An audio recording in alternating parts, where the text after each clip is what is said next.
Racing Jazz is started looking for a blistering speed at the start of the race.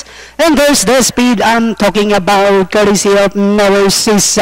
Rushing upon the outside is Gentle Strength. King Bull, Double Black is down on the inside, Pacienciosa. That is mine, while Royal Jewels is the early trailer by about 10 lengths of the leader. And going along for the first turn, we have Novosis on its favorite position as the pace setter, enjoying a 3 lengths lead.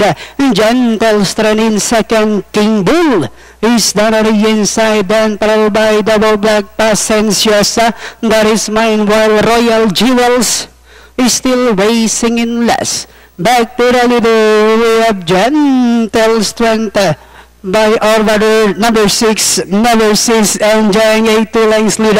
King Bull, Gentle Strength alongside. The next on line is Double Black. Then moving upon the outside that is mine, Pacienciosa, Royal Jewels, and they are now entering the home stretch.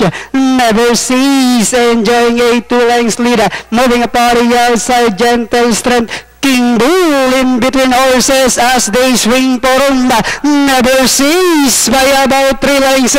King Bull, Novosis by about 3 lengths. Our King Bull, Gentle Strength. Last 50 meters, 10 consecutive win for Novosis. King Bull, then comes Gentle Strength.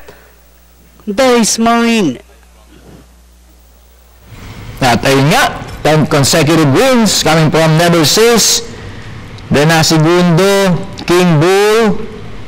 Papasok na tercero, yung 7. That is mine. Then Royal Jewels. Panoorin natin instant replay nito ating race number 8.